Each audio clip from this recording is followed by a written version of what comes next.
4번 기도의 힘이란 제목으로 말씀을 나누겠습니다. 말씀은 누가복음 21장 34절로 36절입니다.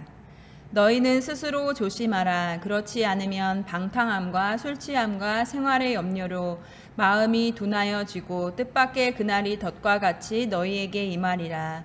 이날은 온 지구상에 거하는 모든 사람에게 임하리라. 이러므로 너희는 장차 올 이 모든 일을 능히 피하고 인자 앞에 서도록 항상 기도하며 깨어 있으라 하시니라.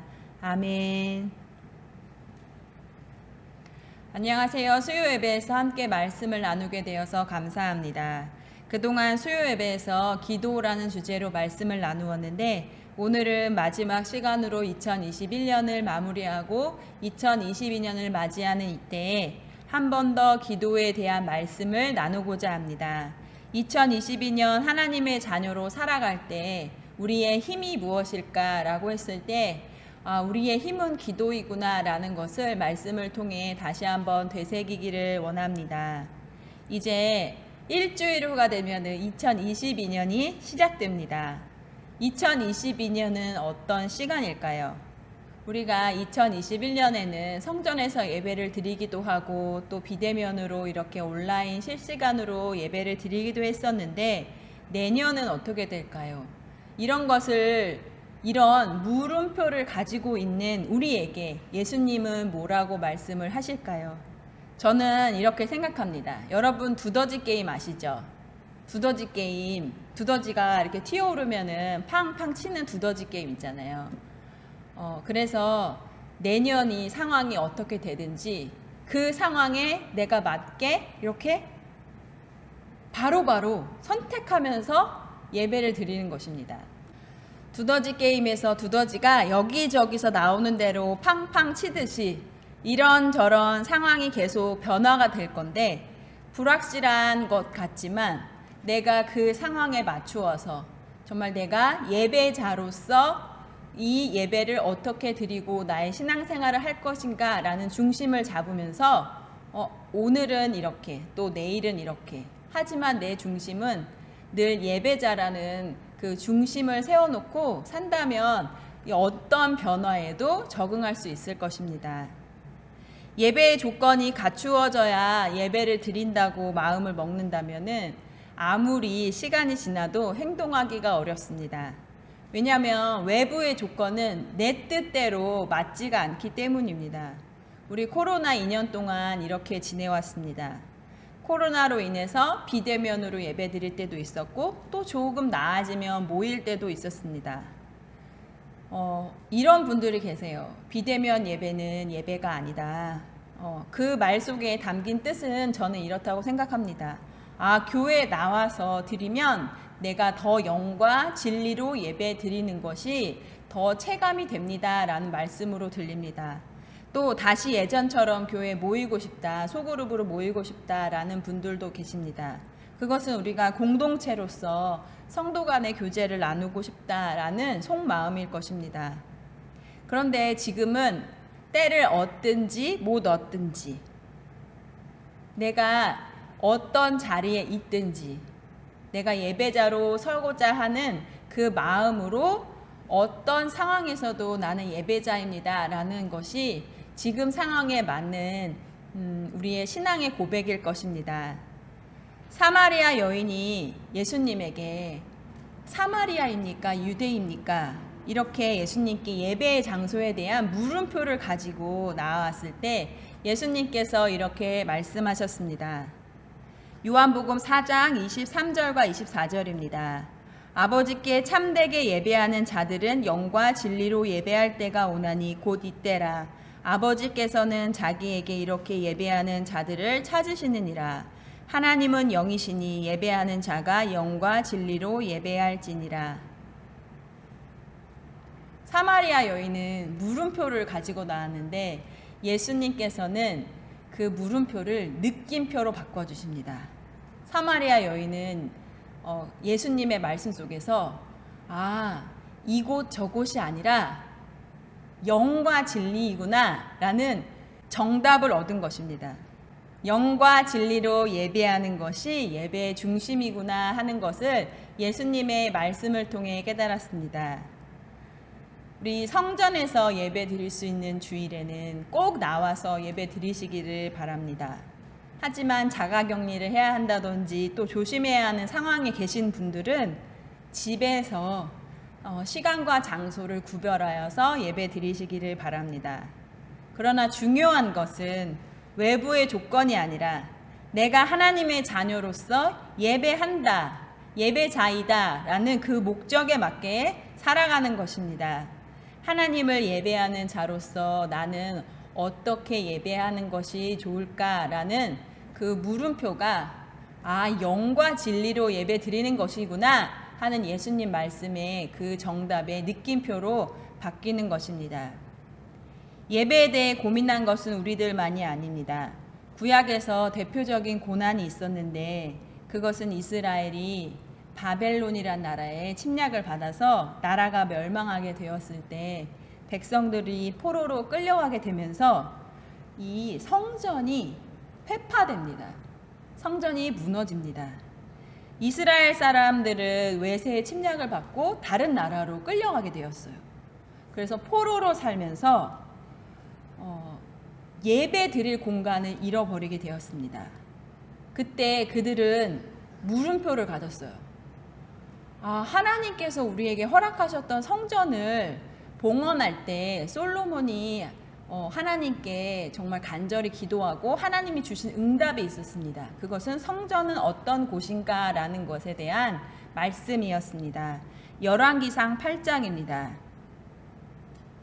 주께서 전에 말씀하시기를 내 이름이 거기 있으리라 하신 곳 이 성전을 향하여 주의 눈이 주야로 보시오며 주의 종이 이곳을 향하여 비는 기도를 들으시옵소서. 주의 종과 주의 백성 이스라엘이 이곳을 향하여 기도할 때 주는 그 간구함을 들으시되 주께서 계신 곳 하늘에서 들으시고 들으시사 사하여 주옵소서. 이렇게 성전은 하나님께서 기도를 들으시는 곳이고 하나님의 축복이 흘러 넘치는 곳이었습니다.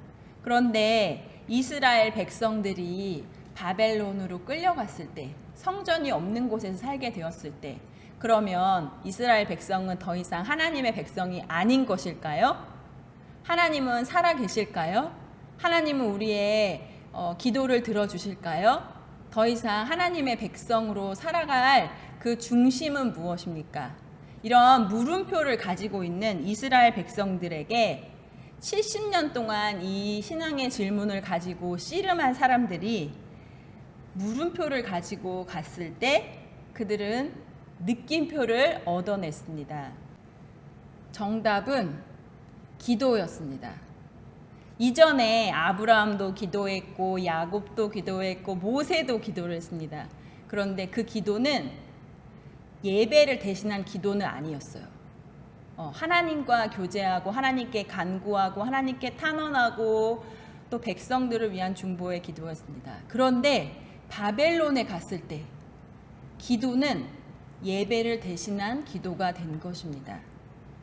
기도할 때 이곳에 하나님의 축복이 흐르고 내가 있는 이곳이 성전이고 내 몸이 성령님께서 거하시는 성전이구나 하는 것을 깨닫게 된 것입니다. 다니엘은 바벨론이라는 그 상황에서 어떻게 예배드렸죠? 신앙의 토대는 성전인데 분명히 성전이에요. 그런데 성전이 없으니까 대안을 찾는 거예요. 플랜 B, 플랜 A가 막혔을 때 플랜 B를 찾게 됩니다. 예루살렘을 향하여 하루 3번 무릎을 꿇고 기도드리며 하나님과 동행합니다. 그는 거룩한 생활을 통해 자신의 삶을 제물로 바치면서 하나님의 백성으로 살아갑니다. 하나님과 교제하고 믿음을 지키면서 사는 방법은 무엇일까라는 물음표를 그들은 무릎을 꿇고 느낌표로 기도구나라는 것을 응답받았습니다. 2022년을 기다리면서 맞이하는 이번 대강절 첫 주의 말씀, 지금 마지막 주인데 대강절 시작의 말씀이 바로 깨어있으라라는 말씀이었습니다. 누가복음에서 예수님은 기도하면서 늘 깨어있으라라고 말씀하십니다. 너희는 스스로 조심하라. 그렇지 않으면 방탕함과 술취함과 생활의 염려로 마음이 둔하여지고 뜻밖의 그날이 덕과 같이 너희에게 임하리라. 이날은 온 지구상에 거하는 모든 사람에게 임하리라. 이러므로 너희는 장차 올 이 모든 일을 능히 피하고 인자 앞에 서도록 항상 기도하며 깨어 있으라 하시니라. 예수님은 우리가 약한 것을 아십니다. 우리가 세상의 방탕함과 술취함과 그리고 생활의 염려에 매여 있는 것을 잘 아십니다. 그러나 그런 것들이 하나님을 섬기는 데 장애물이 되지 않기 위해서 우리의 신앙의 힘을 키우기 위해서 예수님은 우리에게 기도하면서 깨어있으라고 말씀하십니다. 깨어있는 사람에게는 세상의 방탕함이나 술취함이나 세상의 염려가 마음을 짓누르지 않고 하나님의 자녀로 세상에서 살아갈 수 있는 넉넉한 힘을 공급받을 수 있습니다. 저는 12월 초에 아들이 자가격리를 하게 되어서 11일 동안 자가격리를 하였습니다. 그때 지금은 한 가족이라고 해서 한 집에 있을 수도 없어요. 그래서 성현이와 저는 집에서 지내고 남편은 또 병원의 방침에 따라서 자가격리하는 가족과 같은 집에 머무르면 안 된다 이래서 또 남편은 따로 지내게 되었습니다. 저와 성현이가 여러 번 자가격리를 했어요. 수술 후에 회복할 때 그렇게 같이 그렇게 자가격리 시간을 많이 보냈었는데 제가 예전에는 진짜 괴로워했어요. 괴로워 언제 끝나 정말 괴로워했어요. 근데 그때 제가 사실 솔직히 말하자면 하루에 3번씩 기도하고 그런 것을 실천할 힘이 없었어요. 그냥 괴로운 것에 못 이겨서 하루하루 그냥 지나가기를 바랬었어요. 그런데 이번에 특별한 시간을 가졌습니다. 매일 저녁 8시에 우리 둘이서 함께 이제 무릎을 꿇고 찬양 부르고 말씀 나누고 기도회를 하면서 이제 예배를 드렸는데 특별히 말씀은 어린이가 정해주시고 그 말씀이 자가격리를 하는 우리에게 주시는 말씀으로 받고 같이 말씀을 나누었는데 그 말씀을 들으면서 제가 오히려 은혜를 받았습니다. 첫날에 우리 어린이께서 선정하신 말씀은 되게 은혜로웠는데 첫날에 이제 같은 반에 어떤 학생이 확진이 되어서 같은 반에 있는 모든 학생들은 동작구 보건소에 가서 코로나 검사를 하고 바로 집으로 가세요 라고 해서 이제 보건소에서 검사를 하고 집에 있는데 어떤 말씀을 나누었냐면 엘리야 로뎀나무 말씀을 나누었습니다. 지친 엘리야에게 천사가 찾아와서 위로하면서 일어나 먹어라 하시는 말씀이었습니다. 진짜 갑자기 자가격리를 하게 되니까 먹는 게 또 이슈가 되는 거예요. 사러 나갈 수도 없고 요새는 쿠팡이 있으니까 그래도 주문하면 되긴 하는데 그래도 어떻게 먹지? 뭐 사서 먹지? 이렇게 걱정이 되는데 천사가 일어나 먹으라라고 말씀을 주시는데 하나님께서 우리와 함께 계시며 위로해 주시는 그 말씀을 듣고 제가 울컥했습니다. 둘째 날에 확진자가 추가로 나와서 정말 실망을 했어요. 자가격리 3일이 추가되었거든요. 그때 요셉의 말씀을 또 함께 읽었습니다. 그러면서 요셉도 끊임없이 고난을 받았지만 점점 더 상황이 좋아지는 게 아니라 더 나빠졌지만 하나님은 그와 함께 계시며 섭리하시니 우리도 희망을 가집시다 이렇게 어린이가 말씀을 전해주셔서 제가 희망을 가지게 되었습니다. 이렇게 자가격리 11일 동안 함께 찬송 부르고 말씀 나누고 기도 제목을 가지고 기도했습니다. 기도 제목은 3가지를 가지고 늘 기도했는데 첫 번째는 자가격리하는 학교 친구들, 선생님 그리고 확진된 친구의 건강 회복을 위한 중보 기도였습니다. 두 번째는 우리 가족이 떨어져 지내지만 하나님께서 간절히 지켜주시기를 간절히 기도하였습니다. 세 번째는 12월에 여러 가지 일들이 있지만 무릎 꿇게 하시니 감사하면서 더욱 깨어서 기도하며 아기 예수님을 기다리는 12월이 되도록, 그래서 2022년에 주님의 은혜를 더욱 기대하게 하시옵소서라고 기도했습니다.